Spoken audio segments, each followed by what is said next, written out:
इस यूनिट को स्टार्ट करने से पहले मैं आपको बता दूं कि इस यूनिट के बहुत ही सिंपल लैंग्वेज में नोट्स मैंने बना रखे हैं और उनका लिंक जो है वो डिस्क्रिप्शन बॉक्स में मैंने दिया हुआ है। वहां से आप नोट्स जो है वो रीड कर लें।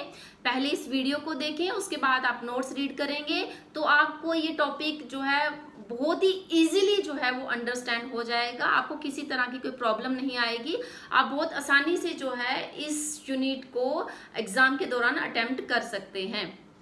सेकेंड थिंग इज दैट इस यूनिट को मैंने जो है 2 पार्ट में डिवाइड किया है। फर्स्ट पार्ट में जो है वो मैंने इस यूनिट के 6 टॉपिक हैं, तो फर्स्ट, सेकंड, थर्ड, फिफ्थ और 6 टॉपिक को मैंने इस पार्ट 1 के अंदर लिया हुआ है और पार्ट 2 के अंदर जो है वो मैंने 1.4 टॉपिक लिया हुआ है, जो कि है procedure to draw fixture of league and knockout tournament. तो आप ये वाला फिक्चर वाला जो पार्ट है ये पार्ट 2 में देखें। वहां पे मैंने बहुत ही अच्छे से एक्सप्लेन कर रखे हैं ये फिक्चर, आप उनको जरूर देखें।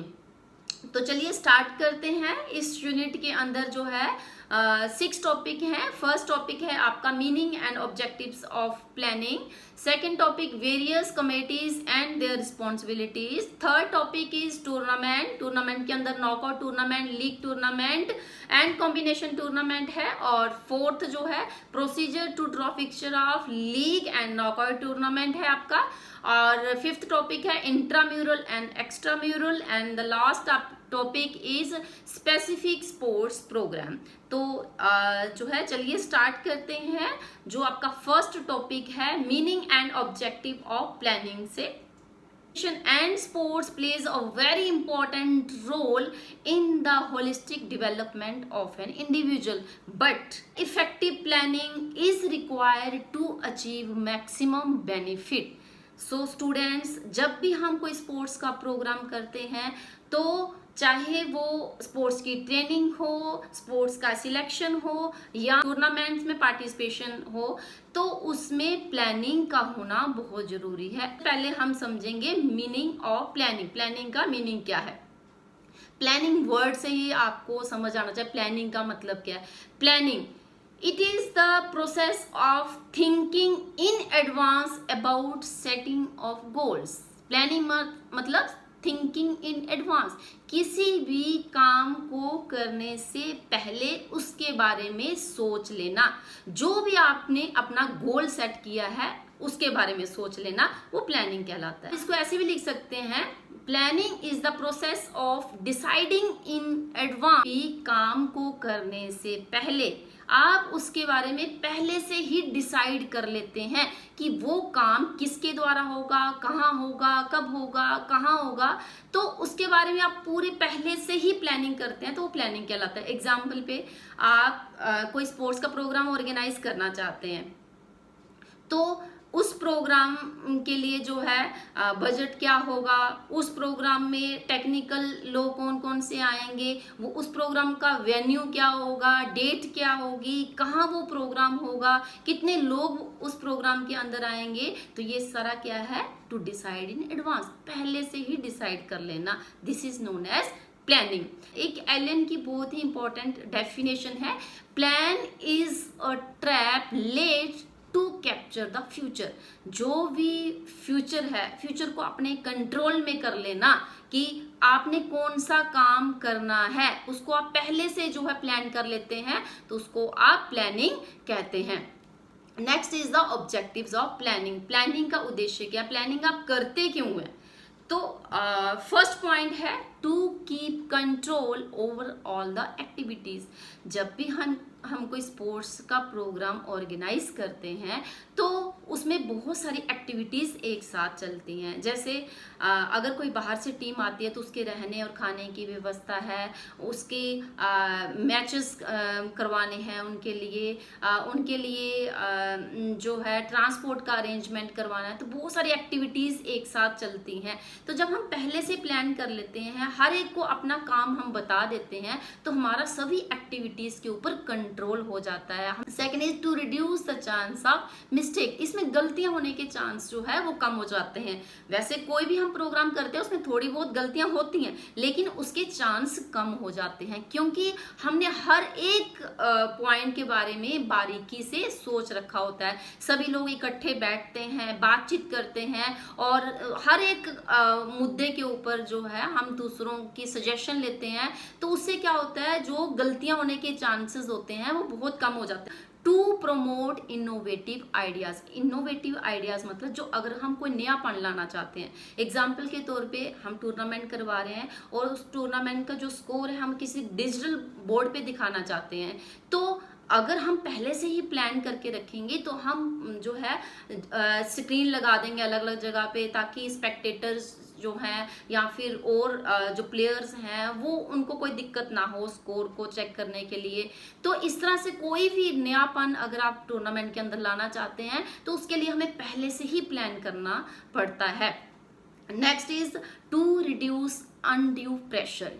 कई बार क्या होता है कि एग्जाम्पल के तौर पे हम कोई टूर्नामेंट करवा रहे हैं और बारिश आ जाती है, तो अगर हमने इस चीज का पहले से अरेंजमेंट कर रखा हो कि अगर बारिश आएगी तो आपने किस तरह से उस इवेंट को चलाना है, आपने इंडोर करवाने हैं या फिर आप अगर आपका ऐसा इवेंट है कि जो आउटडोर ही हो सकता है, तो उसमें जो है जो स्पेक्टेटर्स आए उनकी कैसे व्यवस्था करनी है, किस तरह से आप उसके ऊपर कंट्रोल करेंगे, तो जो उस वक्त अनड्यू प्रेशर जो होता है वो कम हो जाता है, क्योंकि आपने पहले से ही डिसाइड कर रखा होता है कि बारिश होगी तो आप इस तरह से अरेंजमेंट करेंगे। Next, to provide proper coordination among the committees. क्योंकि जब भी कोई टूर्नामेंट करवाया जाता है तो उसके लिए हम बहुत सारी कमेटीज जो है वो बनाते हैं, क्योंकि एक व्यक्ति सारे काम नहीं दे सकता, तो इसलिए हम अलग अलग कमेटीज बनाते हैं। जब हम बहुत सारी कमेटी बनाते हैं और पहले से हमें पता है कि कौन व्यक्ति किस कमेटी के अंदर है, तो उनका तालमेल अच्छा बैठ जाता है। Next, to increase the creativity. अगर हम कोई क्रिएटिविटी लाना चाहते हैं तो वो भी जो है तभी हो सकती है अगर हमने उसके बारे में पहले से ही सोच रखा हो। Next, to enhance the sports performance. ये बहुत ही इंपॉर्टेंट पॉइंट है।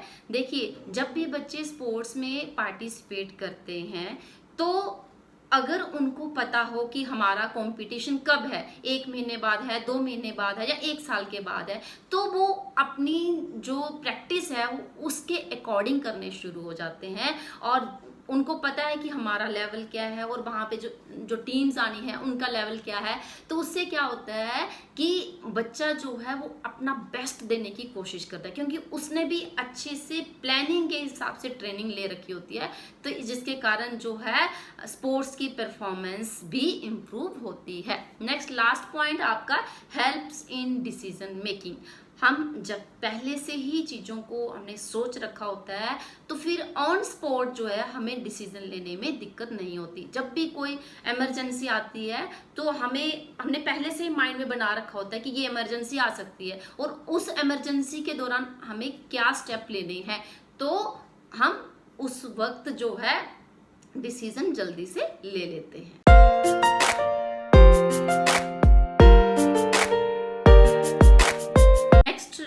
टॉपिक है हमारा various committees and their responsibilities. जब भी हम कोई स्पोर्ट्स का प्रोग्राम ऑर्गेनाइज करते हैं तो उसके लिए हमें बहुत ही अच्छी प्लानिंग की जरूरत होती है और प्रेपरेशन की जरूरत होती है, ताकि हम उस स्पोर्ट्स के प्रोग्राम को सक्सेसफुल बना सकें। तो जब भी हम कोई स्पोर्ट्स का प्रोग्राम करते हैं तो जनरली जो है उसके लिए सबसे पहले हमें जरूरत पड़ती है एडमिनिस्ट्रेटर डायरेक्टर की। एडमिनिस्ट्रेटर डायरेक्टर जो है वो किसी स्कूल या इंस्टीट्यूट का जो है वो हेड होता है। जैसे स्कूल में अगर हम कोई प्रोग्राम करवाते हैं तो स्कूल का जो प्रिंसिपल है वो उस जो एडमिनिस्ट्रेटिव डायरेक्टर के अंदर आते हैं। एडमिनिस्ट्रेटिव डायरेक्टर के अंदर जो है एग्जीक्यूटिव कमेटी काम करती है। एग्जीक्यूटिव कमेटी जो है उसमें वो लोग होते हैं जो कि इस पूरे प्लानिंग का पार्ट होते हैं। पर्ट्स जो हैं उस पर्टिकुलर टूर्नामेंट के जो लोग होते हैं वो इस एग्जीक्यूटिव कमेटी के अंडर आते हैं। और कुछ एक्सपर्ट लोग ही जो है इस प्रोग्राम को नहीं कर सकते, क्योंकि इसके लिए और बहुत सारे लोगों की ज़रूरत होती है। जैसे ट्रांसपोर्ट के लिए अलग ट्रांसपोर्ट के लोगों की ज़रूरत होती है, कल्चर प्रोग्राम के लिए कल्चर प्रोग्राम की ज़रूरत होती है, तो इसमें बहुत सारे और एक्सपर्ट्स की भी ज़रूरत पड़ती है। तो वो लोग जो है वो ऑर्गेनाइजिंग कमेटी के अंदर आते हैं। तो पहले एडमिनिस्ट्रेटिव डायरेक्टर, फिर एग्जीक्यूटिव कमेटी और फिर बाद में आती है ऑर्गेनाइजिंग कमेटी। ऑर्गेनाइजिंग कमेटी के अंदर वो सारे लोग आते हैं जो सारे मिलकर इस प्रोग्राम को ऑर्गेनाइज करते हैं, इस प्रोग्राम को सक्सेस बनाते हैं। तो इस कमेटी के अंदर कुछ लोग आते हैं जैसे टेक्निकल कमेटी।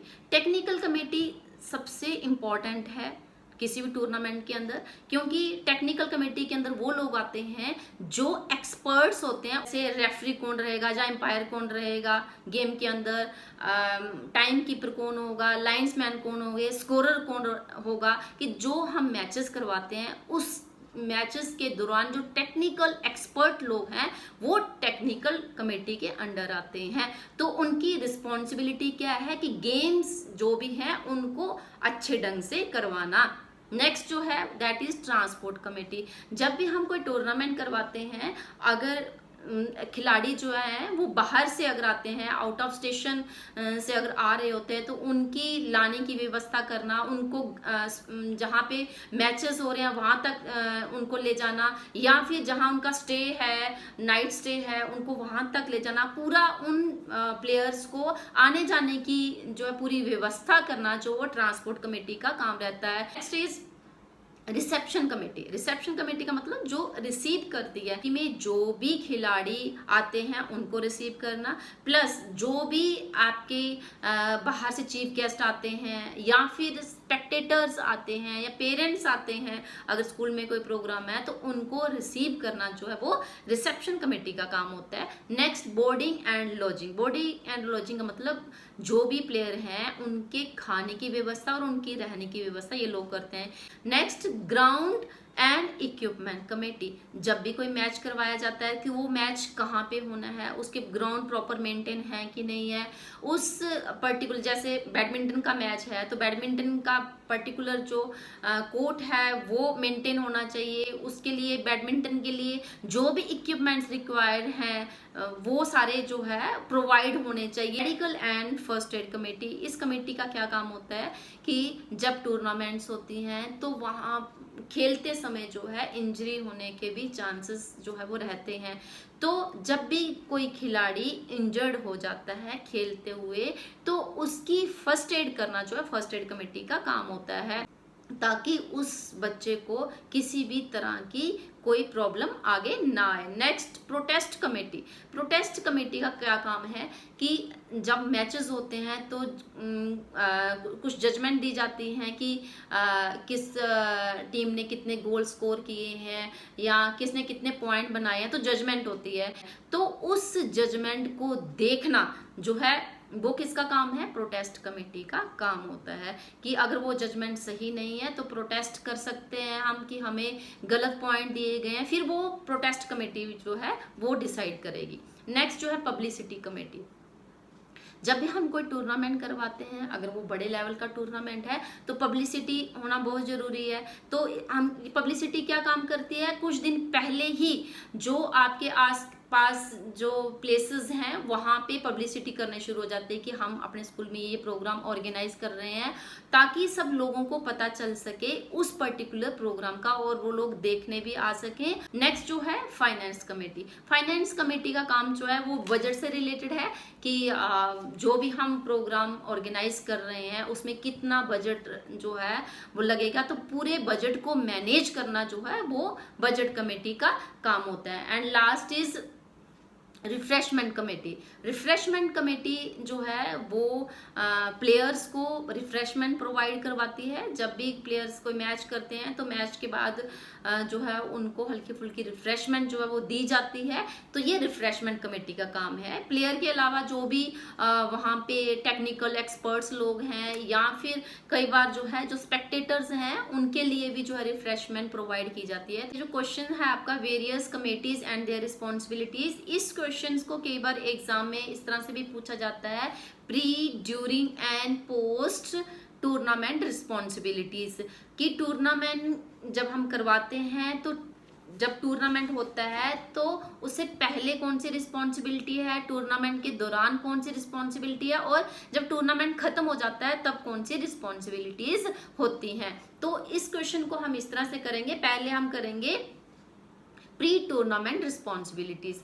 हम अपने स्कूल में कोई टूर्नामेंट ऑर्गेनाइज करवा रहे हैं, ठीक है। एग्जाम्पल के तौर पे हम अपने स्कूल में सीबीएसई टूर्नामेंट ऑर्गेनाइज करवा रहे हैं, तो उस टूर्नामेंट को ऑर्गेनाइज करवाने से पहले हमारी क्या क्या रिस्पॉन्सिबिलिटीज हैं। तो सबसे पहला पॉइंट है प्रिपेयर बजट। तो हम क्या करेंगे, सबसे पहले बजट प्रिपेयर करेंगे कि इस टूर्नामेंट के अंदर कितना बजट चाहिए हमें, ताकि हम फाइनेंशियल कमेटी को जो है या बजट कमेटी को जो है ये उनके अंदर ये सुझाव रख सकें कि ये इतना हमें जो है फाइनेंस की जरूरत। प्रिपेयर शेड्यूल, जो भी टीम्स बाहर से आते हैं उनका फिक्सचर या उनका शेड्यूल जो है उसको प्रिपेयर करना जो है ये मेन काम होता है। Next prepare grounds and sports equipments, जो भी टूर्नामेंट से रिलेटेड हमें ग्राउंड्स की ज़रूरत है या फिर हमें इक्विपमेंट की ज़रूरत है तो उनकी हम पहले से ही अरेंजमेंट करके रखें ताकि उस वक्त जो है हमें किसी तरह की कोई प्रॉब्लम ना आए। टू फॉर्म कमेटीज, अभी हमने कमेटीज के बारे में पढ़ा, तो हम ये कमेटीज जो है पहले ही बनाकर रखते हैं। ये नहीं है कि टूर्नामेंट शुरू हो गया और हम फिर कमेटीज बना रहे हैं। Next inform the team about dates and venues, जो भी टीम्स आपके स्कूल में आ रही हैं उनको पहले से इन्फॉर्म करें कि वो जो भी प्रोग्राम्स हैं, जो भी मैचेस हैं वो कौन सी डेट्स को होंगे और वो कहाँ कहाँ कौन कौन से मैचेस होंगे। Arrangement of boarding and lodging, जो भी प्लेयर्स बाहर से आउट ऑफ स्टेशन से आ रहे हैं उनके रहने और खाने की व्यवस्था जो है वो पहले से अरेंज की जाएगी। Next arrangers prizes and certificates, जब भी टूर्नामेंट हम करवाते हैं तो उसके लिए प्राइज और सर्टिफिकेट की जरूरत पड़ती है, तो हम पहले से ही जो है वो लेकर रखेंगे प्राइजेस की, कितने प्राइजेस की जरूरत पड़ेगी, कितने खिलाड़ी आ रहे हैं, कितनों को हमने सर्टिफिकेट देने हैं, तो इन सब चीजों को हम पहले से ही मैनेज करके रखेंगे। Then send entry form timely and receive, जब भी हम कोई टूर्नामेंट करवाते हैं तो उसकी हम एंट्री जो है सब स्कूलों को भेज देते हैं कि जो जो इस टूर्नामेंट में पार्टिसिपेट करना चाहते हैं तो वो अपनी एंट्री भेज दें। तो फिर वो अपनी एंट्री भेजते हैं और हम उसको रिसीव करते हैं और फिर जो है उससे हमें पता चल जाता है कि कितनी टीम्स आ रही हैं ताकि अरेंजमेंट जो है उस हिसाब से किया जाए। ये तो है आपकी प्री टूर्नामेंट रिस्पॉन्सिबिलिटी। और उसके बाद आगे ड्यूरिंग टूर्नामेंट रिस्पॉन्सिबिलिटी कि अब टूर्नामेंट शुरू हो गया है तो उस दौरान कौन कौन सी रिस्पॉन्सिबिलिटीज होती हैं। जैसे प्रॉपर अरेंजमेंट ड्यूरिंग इनॉग्रेशन, सबसे पहले टूर्नामेंट में इनॉग्रेशन होती है, ठीक है, तो इनॉग्रेशन के लिए जो है पूरा अरेंजमेंट होना चाहिए। Next check sports ground and equipment, जो भी इक्विपमेंट चाहिए, जब बच्चे मैच खेलेंगे तो उनको ग्राउंड की और इक्विपमेंट की जरूरत पड़ेगी, तो वहां जाके चेक करना है कि किसी तरह का कोई कमी तो नहीं है, अगर हो तो उसको उसी वक्त जो है वो फुलफिल करें। Next to ensure sports event organise as per schedule, जो शेड्यूल बना रखा है, जैसे जो मैच 3 बजे शुरू होना है तो चेक करें कि वो मैच 3 बजे शुरू हुआ है कि नहीं। ये अरेंजमेंट ऑफ रिफ्रेशमेंट, जो भी खिलाड़ी खेल रहे हैं उनकी रिफ्रेशमेंट का अरेंजमेंट करना। नेक्स्ट मेक नेसेसरी अनाउंसमेंट, खेलते हुए बहुत सारे अनाउंसमेंट जो चलती रहती हैं, जैसे कौन से प्लेयर जीत रहे हैं, कौन सी टीम किस पोजीशन पर है, या फिर और भी बहुत सारी अनाउंसमेंट्स जो है बच्चों तक पहुंचानी जो जरूरी होती हैं वो जो है अनाउंसमेंट कमेटी जो है वो करती है। Next impart first aid if needed, मतलब अगर किसी बच्चे को खेलते समय चोट लग जाती है तो उसको ऑन स्पॉट जो है फर्स्ट एड प्रोवाइड की जाए। नेक्स्ट जो है प्रिपेयर प्रॉपर स्कोर शीट, क्योंकि खेलते हुए स्कोर शीट की बहुत ज़्यादा ज़रूरत होती है, तो ये स्कोर शीट जो है वो साथ ही साथ जो है वो प्रिपेयर होनी चाहिए। और मेंटेन डिसिप्लिन, डिसिप्लिन जो है वो बहुत इंपॉर्टेंट रोल है किसी भी स्पोर्ट्स के अंदर। अगर डिसिप्लिन नहीं होगा तो कोई भी स्पोर्ट्स वो सक्सेसफुली जो है वो ऑर्गेनाइज नहीं किया जा सकता। लास्ट पॉइंट जो है अपडेट इंफॉर्मेशन, जो भी इंफॉर्मेशन से रिलेटेड टू रिजल्ट उनको अपडेट जो है वो करते रहना चाहिए।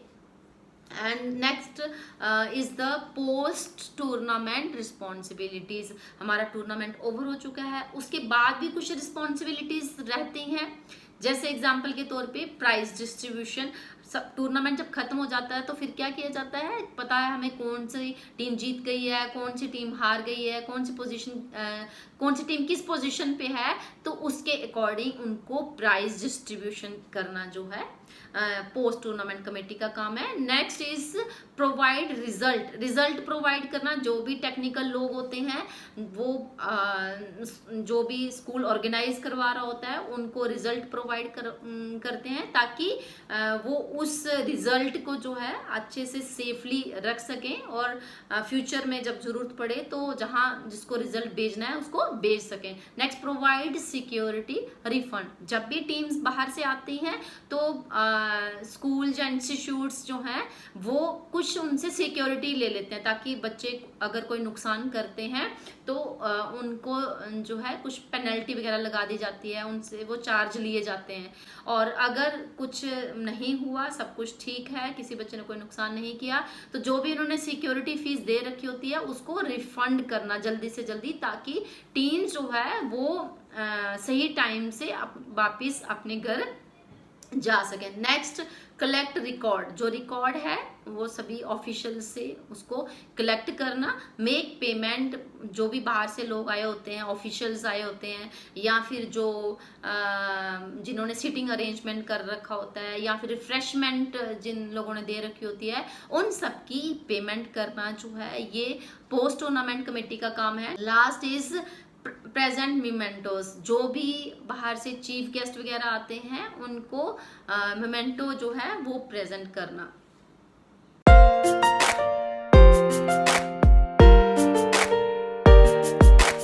Students, next topic of this unit tournament, knockout tournament, league tournament and combination tournament. So students, let's start with the tournaments.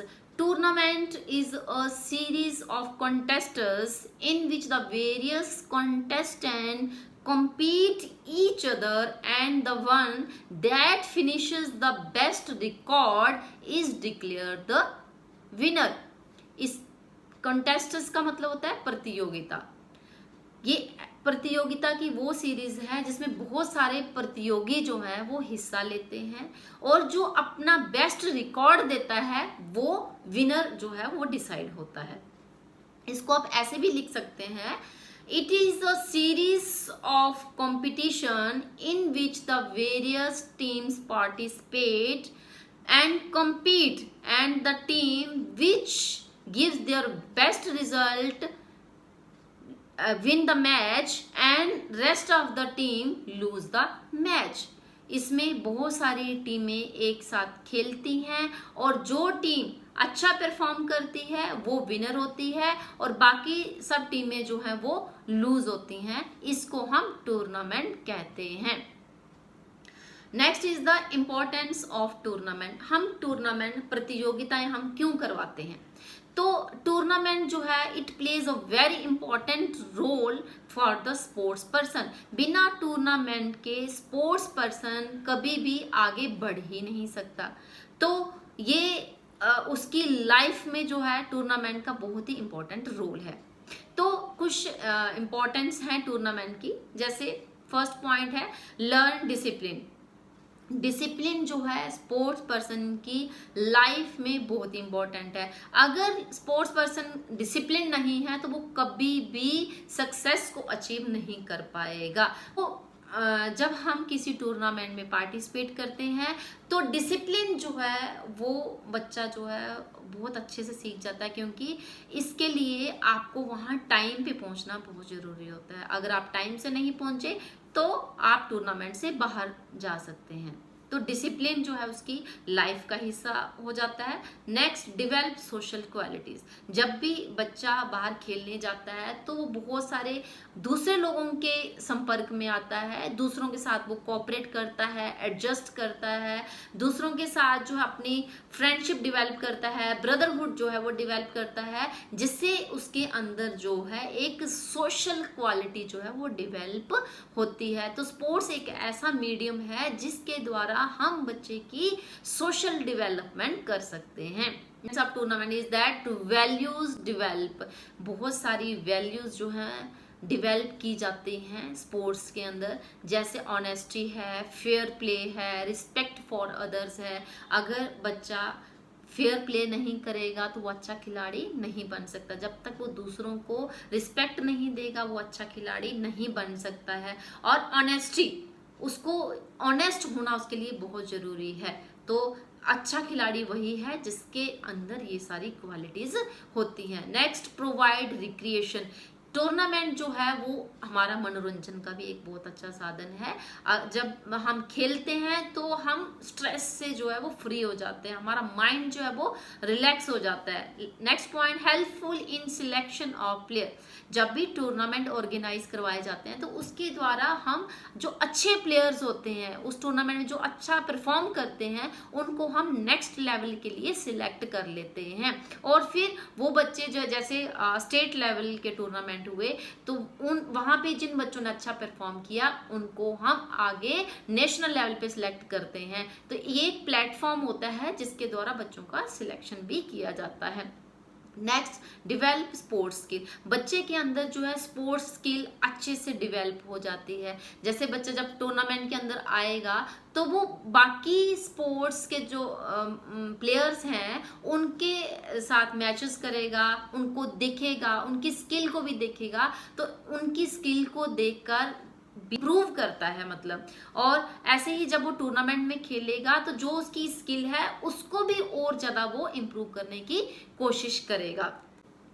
Now students, next is types of tournaments. There are 4 types of the tournament. First is knockout tournament. Knockout tournament को हम elimination tournament भी बोलते हैं। Knockout मतलब once a team defeated gets automatically eliminated from the tournament. इसमें जो भी team एक बार हार जाती है वो टूर्नामेंट से बाहर हो जाती है, वो सेकंड राउंड में एंटर नहीं करती। इसको हम बोलते हैं नॉकआउट टूर्नामेंट या फिर एलिमिनेशन टूर्नामेंट। एग्जाम्पल के तौर पे हमारे पास 4 टीमें हैं, ए बी सी डी। ए का बी के साथ मैच हुआ, सी का डी के साथ मैच हुआ। ए और बी में ए जीत गई तो बी टूर्नामेंट से बाहर हो जाएगी। सी और डी अगर का मैच हुआ, सी जीत गई तो डी टूर्नामेंट से बाहर हो जाएगी। तो इस तरह से जो हारती जाती हैं टीम्स वो टूर्नामेंट से बाहर हो जाती हैं। तो इसके कुछ एडवांटेजेस हैं, कुछ डिसएडवांटेजेस है। तो पहले हम एडवांटेजेस देखते हैं। एडवांटेज जो है वो सबसे पहली एडवांटेज तो इसकी यही है, इट रिक्वायर्स लेस एक्सपेंसेस। इसमें कम पैसे की जरूरत पड़ती है, इसमें ज़्यादा खर्चा नहीं होता। दूसरा, इट रिक्वायर्स लेस टाइम, क्योंकि ये बहुत जल्दी टूर्नामेंट करवा दिया जाता है, क्योंकि जो हारती जाएगी वो बाहर जाती जाएगी टूर्नामेंट, इसलिए इसमें हमें कम समय चाहिए होता है ऑर्गेनाइज करवाने के लिए। और तीसरा पॉइंट जो है, इट रिक्वायर्स लेस ऑफिशियल्स, इसमें हमें कम ऑफिशियल्स की भी जरूरत पड़ती है। And one more point that helpful in enhancing standard of sport. जो स्पोर्ट्स का स्टैंडर्ड जो है एनहांस करने में ये हेल्पफुल होती है। एंड कुछ डिसएडवांटेज हैं इस टूर्नामेंट के, जैसे इस कई बार क्या होता है कि पहले ही राउंड में पहली 2 टीमें जो बेस्ट टीम थी वो आपस में बीट कर जाती है, तो उनमें से एक टीम बाहर हो जाती है। तो क्या कई बार ऐसा चांस होता है कि जो अच्छी टीम्स हैं वो पहले राउंड में बाहर हो जाती हैं। और दूसरा डिसएडवांटेज ये है कि जो वीक टीम्स होती हैं कई बार वो जो है वो फाइनल में आ जाती हैं और वो विनर ऑफ द टूर्नामेंट हो जाती हैं। और एक बहुत इसका डिसएडवांटेज है कि जो स्पेक्टेटर्स हैं वो बहुत ज़्यादा इंटरेस्ट इसमें नहीं लेते, क्योंकि उनको लगता है कि इसमें जो मेन टीम्स हैं, बेस्ट टीम्स जो हैं वो आगे नहीं पहुंचती हैं। Next is the league tournament को हम राउंड रॉबिन टूर्नामेंट भी बोलते हैं। Actually it is also called burger system, इसको बर्गर सिस्टम भी बोलते हैं। आईपीएल जो है इसका बहुत अच्छा एग्जाम्पल है। लीग टूर्नामेंट के अंदर क्या होता है, in this tournament each team और each player play with other team irrespective of the victory और डिफीट। इसमें हर एक टीम दूसरी टीम के साथ जो है वो खेलती है जब तक वो हारे या जीत डिसाइड नहीं होती। League tournament is of two types. First, single league tournament. In single league tournament each team play with other team once a time। इसमें हर एक टीम जो है वो दूसरी टीम के साथ कम से कम एक बार मैच खेलेगी। जैसे ए, बी, सी और डी, हमारे पास 4 टीमें हैं, तो ए जो है वो बी के साथ भी मैच खेलेगी, सी के साथ भी खेलेगी और डी के साथ भी खेलेगी, ठीक है। और फिर इनमें से जो विनर डिसाइड होगा वो पॉइंट्स के आधार पे होगा या फिर मैचेस के आधार पे होगा, ठीक है। उसके बाद दूसरा है हमारा double league tournament. Double league tournament के अंदर क्या होता है, each team play with other team twice a time. हर एक टीम दूसरी टीम के साथ 2 बार मैच खेलेगी। जैसे ए, बी, सी, डी है, तो ए जो है बी के साथ भी 2 बार मैच खेलेगी, सी के साथ भी 2 बार खेलेगी और डी के साथ भी 2 बार मैच खेलेगी। तो उसके बाद जो है इनका विनर डिसाइड होता है। Advantages of league tournament. League tournament की कुछ एडवांटेजेस हैं और कुछ डिसएडवांटेजेस हैं। तो पहले हम एडवांटेजेस की बात करते हैं। तो इसमें क्या होता है कि जो अच्छी टीम्स होती हैं, बेस्ट टीम्स हैं या बेस्ट प्लेयर्स हैं, वो जो है वो फाइनल में पहुंचती हैं। दूसरा इसमें क्या होता है कि जो टीम्स हैं या जो प्लेयर्स हैं उनको ज़्यादा मौका मिलता है अपनी परफॉर्मेंस को दिखाने का, क्योंकि कई बार ऐसा होता है कि कोई प्लेयर है वो अगर पहले मैच में अपना अच्छा परफॉर्म नहीं दे पाया तो वो कोशिश करता है अगले मैच में वो अपना अच्छी परफॉर्मेंस जो है वो दे सकता। नेक्स्ट पॉइंट है इसका कि स्पेक्टेटर जो है वो इसमें ज़्यादा इंटरेस्ट लेते हैं, स्पेक्टेटर इसको जो है ज़्यादा मज़े से भी देखते हैं। और एक और इसका पॉइंट है कि ये जो है जब हम लीग टूर्नामेंट करवाते हैं तो इससे जो है गेम की भी पॉपुलैरिटी होती है, तो popularity of the game increases by this tournament. And few और द डिसएडवांटेजेस भी हैं इस टूर्नामेंट के अंदर। जैसे ये टूर्नामेंट जो है ज़्यादा लंबे समय तक चलता है, तो so it requires a more time, तो इसमें टाइम ज़्यादा लगता है। इट कॉस्ट्स मोर, इसमें पैसा भी ज़्यादा लगता है। And it requires more officials की भी जो है ज़्यादा ज़रूरत पड़ती है इसको करवाने के लिए। और इट रिक्वायर्स मोर अरेंजमेंट, ज़्यादा दिनों के लिए होता है तो इसलिए हमें ज़्यादा अरेंजमेंट करवाने पड़ते हैं, खिलाड़ियों के रहने की, खाने की व्यवस्था और सारी व्यवस्थाएं जो है वो देखनी पड़ती हैं। And third is combination tournament. Combination tournament मतलब it is a combination of league and knockout. Combination tournament जो है वो हम जोनल में या ग्रुप्स में करवाते हैं, और ये हम तब करवाते हैं जब हमारे पास नंबर ऑफ टीम्स जो है वो ज़्यादा होते हैं। तो जब नंबर ऑफ टीम्स हमारे पास ज़्यादा है तो हम जो है कॉम्बिनेशन टूर्नामेंट करवाते हैं। कॉम्बिनेशन टूर्नामेंट जो है इट इज़ ऑफ 4 टाइप। पहली टाइप क्या है, लीग कम नॉकआउट टूर्नामेंट। तो हम क्या करवाते हैं, पहले जितने भी जो टीम्स आई हैं उनको हम लीग टूर्नामेंट के द्वारा, लीग फिक्सचर के द्वारा मैचेस करवाते हैं। उनमें से जो विनर होती हैं फिर उनको हम नॉकआउट करवाते हैं, ठीक है। फिर अल्टीमेटली विनर डिसाइड होता है। और दूसरा है पहले नॉकआउट कम लीग, पहले हम नॉकआउट करवा देते हैं जितनी भी टीम आती हैं, और फिर उनका जो भी वहां से जीतती हैं उनका फिर हम लीग करवाते हैं, तो फिर अल्टीमेटली विनर जो है वो डिसाइड होता है। थर्ड है हमारा नॉकआउट कम नॉकआउट। इसमें हम पहले सभी टीम्स को नॉकआउट के बेस पे मैचेस करवाते हैं, उसमें से जो विनर होते हैं उसका नॉकआउट करवाते हैं और फिर अल्टीमेटली विनर डिसाइड होता है नॉकआउट कम नॉकआउट में। और लास्ट है हमारा league cum league. League cum league में क्या होता है कि पहले सभी टीम्स को लीग मेथड के द्वारा मैचेस करवाए जाते हैं, उसमें से विनर निकाला जाता है, और वो जो विनर होते हैं उनका दोबारा से जो है वो उनके मैचेस करवाए जाते हैं। जैसे 4 टीम, हमारे पास 4 ग्रुप हैं, तो चारों ग्रुप का एक एक विनर ले लिया हमने, और उनका जो विनर हुआ उनका फिर दोबारा लीग टूर्नामेंट के द्वारा या लीग मेथड के द्वारा जो है उनके मैचेस करवाए जाते हैं, और फिर विनर जो है वो डिसाइड किए जाते हैं। And last tournament is challenge tournament. ये जो टूर्नामेंट करवाया जाता है ये इंडिविजुअल गेम्स के अंदर करवाया जाता है, जहां पे एक खिलाड़ी जो है वो दूसरे खिलाड़ी को जो है वो चैलेंज देता है, और दूसरा खिलाड़ी जो है उस चैलेंज को एक्सेप्ट करता है, तो उसको हम चैलेंज टूर्नामेंट कहते हैं। चैलेंज टूर्नामेंट करवाने के जो है 3 मेथड है, लैडर मेथड, फिजिकल मेथड और कब वेब मेथड। तो इसके द्वारा हम चैलेंज टूर्नामेंट करवाते हैं। नेक्स्ट आपका जो है procedure to draw fixture of knockout and league tournament. ये मैंने अपनी पार्ट 2 वीडियोस के अंदर जो है ये पूरा आपको अच्छे से एक्सप्लेनेशन के साथ जो है वीडियो बनाई हुई है, तो आप पार्ट 2 देखें। नेक्स्ट टॉपिक जो है उस पर आते हैं हम।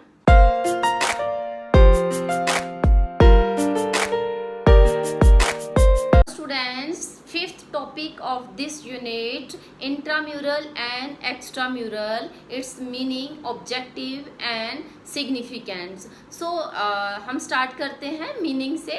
तो meaning of intramural, intramural is derived from the Latin word intra and muralis. Intra means within and muralis means wall. It means the games and sports which are performed or which are organized in the four wall of the campus or institute is called intramural।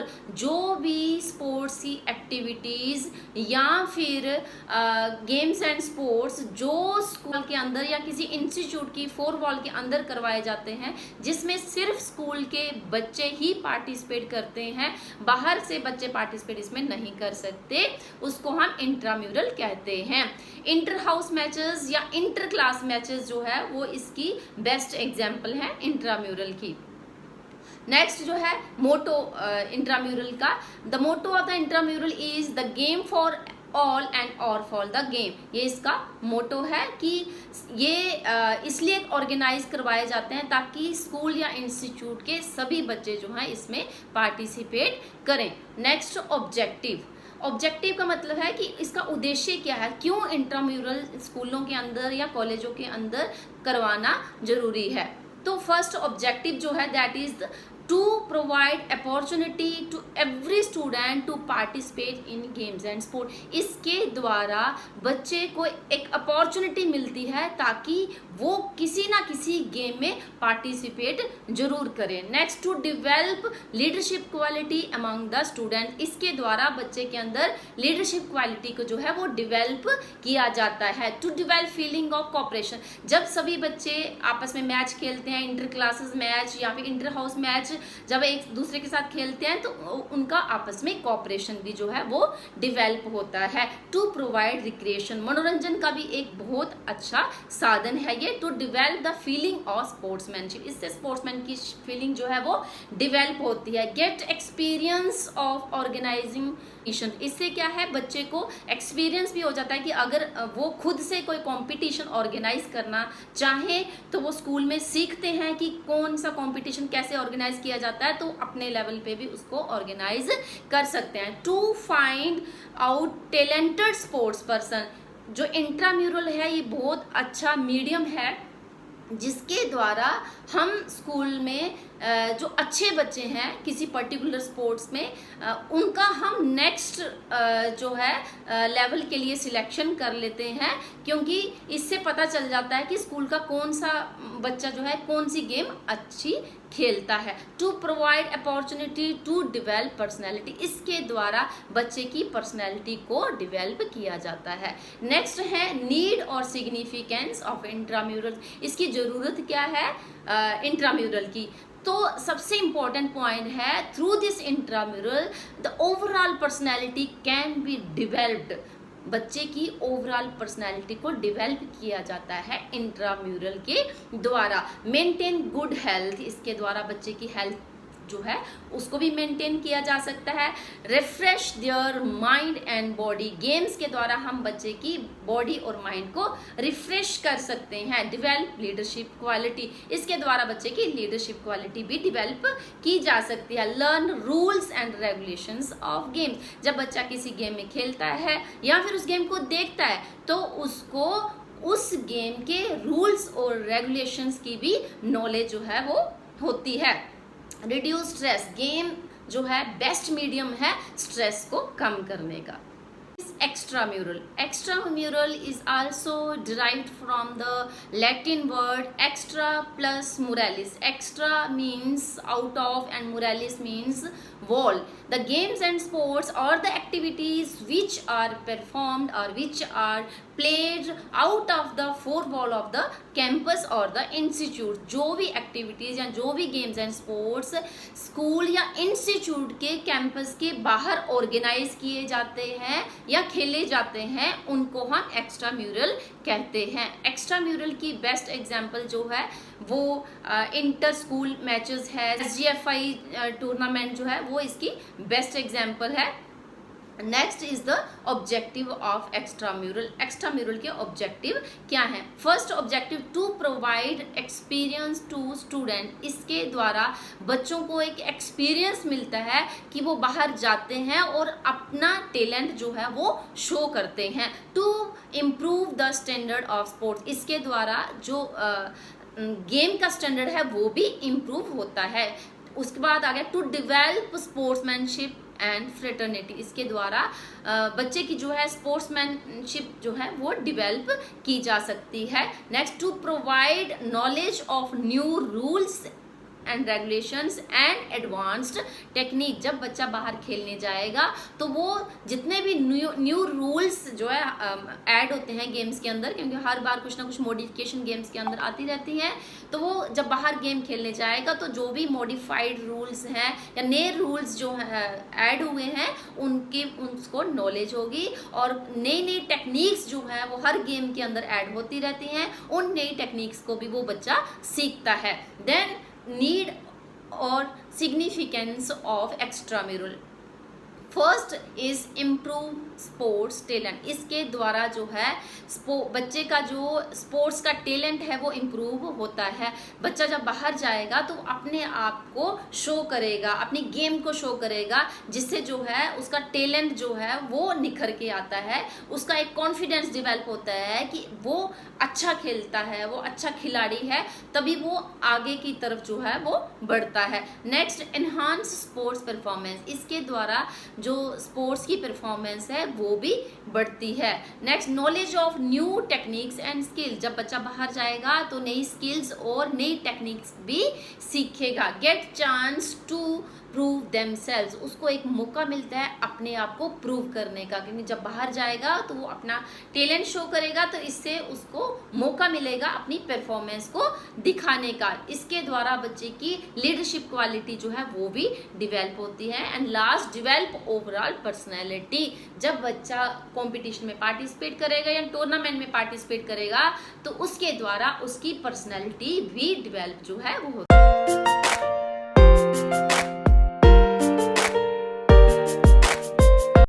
Topic of this unit specific sports program, ये games and sports के वो programme होते हैं जिसके द्वारा हम लोगों को सोशल मैसेज दे सकते हैं।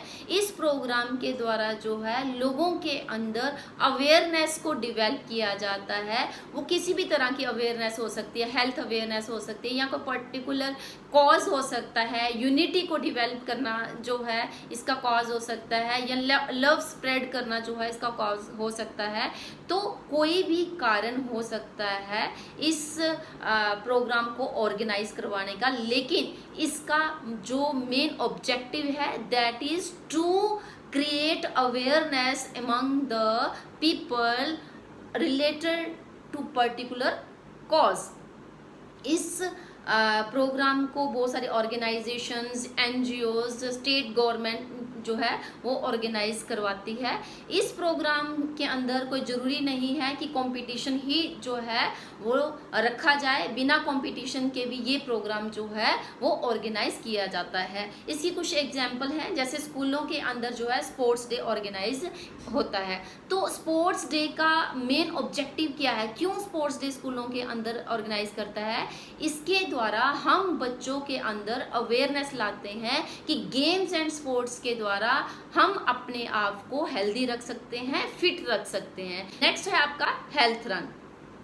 हेल्थ रन का मतलब है इसमें कोई भी पार्टिसिपेट कर सकता है, इसको हम ओपन भी करवा सकते हैं, किसी के लिए भी कोई भी इसमें आता है और रन में भाग लेता है, जिसके द्वारा हम लोगों को अवेयर करते हैं कि रनिंग के द्वारा हम अपने आप को कैसे हेल्दी रख सकते हैं। नेक्स्ट रन फॉर फन है, तो ये जो रनिंग है सिर्फ एंजॉयमेंट के लिए होती है, जिसमें कि कोई पर्टिकुलर ये नहीं है कि आप कितनी जल्दी जो है उस पर्टिकुलर डिस्टेंस को कवर करेंगे, आप कितने भी टाइम में उस डिस्टेंस को कवर कर सकते हैं, लेकिन पार्टिसिपेट करना जो है वो जरूरी है ताकि लोगों को अवेयर किया जा सके हेल्थ के प्रति। नेक्स्ट रन फॉर यूनिटी, इस रन के द्वारा जो है यूनिटी को, पीस को जो है वो डेवलप किया जाता है, पेट्रोटिज्म की फीलिंग्स को जो है लाया जाता है। Then next is run for awareness.